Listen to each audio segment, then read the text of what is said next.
ಆ ಬೆಳವಣಿಗೆ ಏನು ಅಂದ್ರೆ ಸೋಮಣ್ಣ ವರ್ಸಸ್ ವಿಜೇಂದ್ರ ನಡುವೆ ಫೈಟ್. ಯಾವ ತರ ಫೈಟ್, ಯಾವುದಕ್ಕೋಸ್ಕರ ಫೈಟ್ ಅಂದ್ರೆ ಚಾಮರಾಜನಗರದಲ್ಲಿ ಅಸ್ತಿತ್ವಕ್ಕಾಗಿ ಇಬ್ಬರ ನಡುವೆ ಪೈಪೋಟಿ ನಡೀತಾ ಇದೆ. ವಿಜೇಂದ್ರ ಪರವಾಗಿ ಚಾಮರಾಜನಗರ ಲೀಡರ್ಸ್ ಬ್ಯಾಟ್ ಅನ್ನ ಬೀಸ್ತಾ ಇದ್ದಾರೆ. ಸೋಮಣ್ಣ ಬದಲಿಗೆ ವಿಜೇಂದ್ರಗೆ ಉಸ್ತುವಾರಿ ಕೊಡಬೇಕು ಅನ್ನೋ ಬೇಡಿಕೆಯನ್ನ ಇಟ್ಟಿದ್ದಾರೆ. ಇನ್ಫ್ಯಾಕ್ಟ್ ನಿನ್ನೆನೂ ಕೂಡ ಮಾಧ್ಯಮದ ಮುಂದೆ ಮಾತಾಡುವಾಗ ಚಾಮರಾಜನಗರದ ಪ್ರಮುಖ ಬಿಜೆಪಿ ನಾಯಕರು ಆರೋಪ ಮಾಡ್ತಾ ಇದ್ರು, ಸೋಮಣ್ಣ ಬ್ಲಾಕ್ ಮೇಲ್ ತಂತ್ರವನ್ನ ಅನುಸರಿಸ್ತಾ ಇದ್ದಾರೆ. ಈ ಹಿಂದೆನೂ ಅಷ್ಟೇ ಕಾಂಗ್ರೆಸ್ ಅಭ್ಯರ್ಥಿಗಳ ಗೆಲುವಿಗೋಸ್ಕರ ಅವರು ಪ್ರಯತ್ನಗಳನ್ನ ಪಟ್ಟಿದ್ದಾರೆ, ಶ್ರಮ ಪಟ್ಟಿದ್ದಾರೆ. ಈಗ ನೋಡಿದ್ರೆ ನಾನು ಕಾಂಗ್ರೆಸ್ ಸೇರ್ಪಡೆ ಆಗ್ತೀನಿ ಅಂತ ಹೇಳಿ ಬ್ಲಾಕ್ ಮೇಲ್ ಮಾಡ್ತಾ ಇದ್ದಾರೆ. ಇದರಿಂದ ನಾವು ಬೇಸತ್ತು ಹೋಗಿದ್ದೀವಿ, ಹಾಗಾಗಿ ವಿಜೇಂದ್ರ ಅವರಿಗೆ ಉಸ್ತುವಾರಿ ಕೊಡಬೇಕು ಅನ್ನೋ ಡಿಮ್ಯಾಂಡ್ ಅನ್ನ ಇಟ್ಟಿದ್ರು. ಆದ್ರೆ ಸೋಮಣ್ಣ ಈಗ ಹೈಕಮಾಂಡ್ ನಿರ್ದೇಶನದಂತೆ ಕೆಲಸ ಮಾಡ್ತಾ ಇದ್ದಾರೆ. ನನಗೆ ಚಾಮರಾಜನಗರದ ಹೊಣೆಯನ್ನ ಕೊಟ್ಟಿರೋದು ಹೈಕಮಾಂಡ್ನ ನಾಯಕರು ಅಂತ ಸೋಮಣ್ಣ ಹೇಳ್ತಾ ಇದ್ದಾರೆ. ವಿಜೇಂದ್ರ ನಡೆ ಮೇಲೂ ಮತ್ತೆ ಸೋಮಣ್ಣ ತಮ್ಮ ಅಸಮಾಧಾನವನ್ನ ವ್ಯಕ್ತಪಡಿಸಿದ್ದಾರೆ. ಸ್ಥಳೀಯ ನಾಯಕರ ಮೂಲಕ ಲಾಭಿಯನ್ನ ವಿಜೇಂದ್ರ ಮಾಡ್ತಾ ಇದ್ದಾರೆ ಅಂತ ಹೇಳಿ ಅಸಮಾಧಾನ, ಕೋಪದಲ್ಲಿದ್ದಾರೆ. ವಿಜೇಂದ್ರ ಆಪ್ತ ರುದ್ರೇಶ್ಗೆ ಟಿಕೆಟ್ ತಪ್ಪಿಸೋದಕ್ಕೆ ಸೋಮಣ್ಣ ಪ್ಲಾನ್ ಅನ್ನ ಮಾಡಿದ್ದಾರೆ ಅನ್ನೋ ಮಾಹಿತಿ ಲಭ್ಯವಾಗಿದೆ. ಅಷ್ಟೇ ನೀವು ಕೇಳಿದ್ರಿ, ಹೇಳಿದ್ರೆ ಅಂತ ಅದಕ್ಕೆ ನಾವು ಕೊಡಬೇಡಿ ಅಂತ ನಾವು ಹೇಳ್ತಾ ಇದೀವಲ್ಲ. ಬಹುತೇಕ ನಾಯಕರ ಅಭಿಪ್ರಾಯ ಏನು ಅಂತ ಹೇಳಿ ದಯಮಾಡಿ ತಾವು ಪರಿಸರವನ್ನು ಮಾಡಿಲ್ಲ. ನನ್ನನ್ನು ದಯಮಾಡಿ ಆ ಪ್ರಶ್ನೆಗಳನ್ನು ದಯಮಾಡಿ ನಾನು ಯಾವ ಅಭ್ಯರ್ಥಿ ಪರನೂ ಇಲ್ಲ.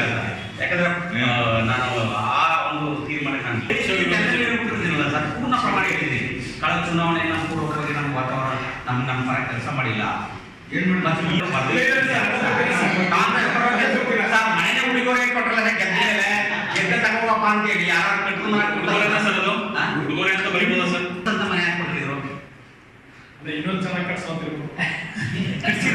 ಇದೇ ವಿಚಾರವಾಗಿ ಇನ್ನಷ್ಟು ಡೀಟೇಲ್ ಆಗಿ ಇನ್ಫಾರ್ಮೇಶನ್ ಕೊಡೋದಕ್ಕೆ ಆಲ್ರೆಡಿ ಲೈನ್ ಅಲ್ಲಿ ಕನೆಕ್ಟೆಡ್ ಇದ್ರು ನಮ್ಮ political bureau head Chidanand Patel. Chidanand Patel, Vijendra ಮೇಲಿನ ಅಸಮಾಧಾನ ಹೈಕಮಾಂಡ್ ತನಕ ಹೋಯ್ತು, ಅಲ್ಲಿ ನಾಯಕರ ಹತ್ರ ಒಪ್ಸಿ ಬಂದ್ರು ಸೋಮಣ್ಣ ಅವರು. ಆದ್ರೆ ಈಗ ಚಾಮರಾಜನಗರದಲ್ಲಿ ವಿಜೇಂದ್ರ ಪರವಾಗಿ ಸ್ವಪಕ್ಷೀಯರೇ ಬ್ಯಾಟ್ ಬೀಸ್ತಾ ಇರೋದ್ರಿಂದ ಸೋಮಣ್ಣ ಅವರ ಪ್ಲಾನ್ಗಳು ಏನೇನಿದೆ?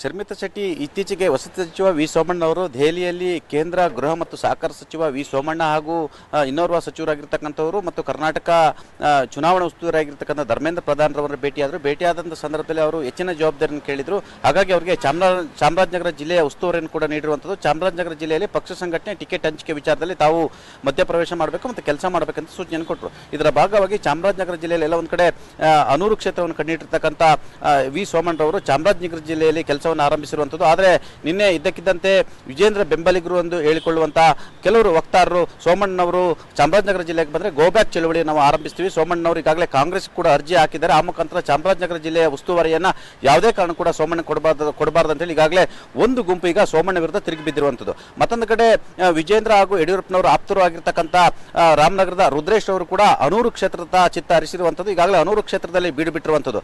ಹಾಗಾಗಿ ಎಲ್ಲ ಒಂದು ಕಡೆ ಚಾಮರಾಜನಗರ ಜಿಲ್ಲೆಯಲ್ಲಿ ವಿಜೇಂದ್ರ ಅವರು ಉಸ್ತುವಾರಿ ವಹಿಸಿಕೊಂಡ್ರೆ ಅನೂರಿನಲ್ಲಿ ರುದ್ರೇಶ್ ಅವರ ಗೆಲುವು ಕೂಡ ಅನುಕೂಲ ಆಗುತ್ತೆ, ಆ ಮುಖಾಂತರ ಚಾಮರಾಜನಗರ ಜಿಲ್ಲೆಯವರು ಕೂಡ ಕಂಟ್ರೋಲ್ ಆಗುತ್ತೆ ಅನ್ನೋದು ಮತ್ತೊಂದು ಲೆಕ್ಕಾಚಾರ. ಇದೇ ಕಾರಣಕ್ಕಾಗಿ ಎಲ್ಲ ಒಂದು ಕಡೆ ಪರೋಕ್ಷವಾಗಿ ವಿಜೇಂದ್ರ ಅವರು ವಿ ಸೋಮಣ್ಣ ವಿರುದ್ಧ ಚಾಮರಾಜನಗರ ಜಿಲ್ಲೆಯಲ್ಲಿ ತಮ್ಮದೇ ಕಾರ್ಯಕರ್ತರ ಮುಖಾಂತರ ನಾಯಕರ ಮುಖಾಂತರ ಬಂಡಾಯ ಎಬ್ಬಿಸುತ್ತಾರೆ ಎಂಬ ಚರ್ಚೆ ಈಗ ಬಿಜೆಪಿಯಲ್ಲಿ ಆರಂಭವಾಗಿರುವಂಥದ್ದು. ಒಂದು ಕಡೆ ಎಲ್ಲೊಂದು ಕಡೆ ಜಾತಿ ಲೆಕ್ಕಾಚಾರದ ಮೇಲೆ ವಿ ಸೋಮಣ್ಣ ವರ್ಸಸ್ ಯಡಿಯೂರಪ್ಪ ಕುಟುಂಬದ ನಡುವೆ ಇದೀಗ ಶೀತಲ ಸಮರ ಆರಂಭವಾಗಿರುವಂಥದ್ದು. ಇದರ ಭಾಗವಾಗಿ ಇದೀಗ ವಿಜೇಂದ್ರ ಬೆಂಬಲಿಗರು ಮಧ್ಯಪ್ರವೇಶ ಮಾಡಿರುವಂಥದ್ದು. ಹಾಗಾಗಿ ಸೋಮಣ್ಣನವರಿಗೆ ಚಾಮರಾಜನಗರ ಜಿಲ್ಲೆ ಉಸ್ತುವಾರಿ ವಹಿಸಿಕೊಂಡಿರುವಂಥದ್ದು ನುಂಗಲಾರದ ಬಿಸಿ ತುಪ್ಪವಾಗಿ ಪರಿಣಮಿಸುವ ಸಾಧ್ಯತೆ ಇದೆ ಅಂತ ಹೇಳಲಾಗ್ತಿದೆ. ಮತ್ತೊಂದು ಕಡೆ ಬಿಜೆಪಿ ಹೈಕಮಾಂಡ್ ಇಡೀ ಚಾಮರಾಜನಗರ ಜಿಲ್ಲೆಯ ಉಸ್ತುವಾರಿಯನ್ನ ಸೋಮಣ್ಣನವರಿಗೆ ಪರೋಕ್ಷವಾಗಿ ವಹಿಸಿರುವಂಥದ್ದು. ಇದರ ಬೆನ್ನಲ್ಲೇ ಅಲ್ಲಿ ವಿರೋಧ ಕೂಡ ವ್ಯಕ್ತವಾಗ್ತಿರುವಂಥದ್ದು. ಹಾಗಾಗಿ ಹೈಕಮಾಂಡ್ ಕೂಡ ಮುಂದಿನ ದಿನಗಳಲ್ಲಿ ಯಾವ ರೀತಿ ನಿರ್ಧಾರ ತೆಗೆದುಕೊಳ್ಳುತ್ತೆ ಅನ್ನೋದನ್ನ ಕಾದು ನೋಡಬೇಕಾಗಿದೆ. ಯಾಕಂತ ಹೇಳಿದ್ರೆ ಈಗಾಗಲೇ ಚಾಮರಾಜನಗರ ಜಿಲ್ಲೆ ಅನೇಕ ನಾಯಕರುಗಳು ಇಲ್ಲಿ ಸೋಮಣ್ಣ ಬೇಡ ವಿಜೇಂದ್ರ ಬೇಕಂತೇಳಿ ಈಗ ಬೇಡಿಕೆ ಇಟ್ಟಿರುವಂಥದ್ದು ಕೂಡ.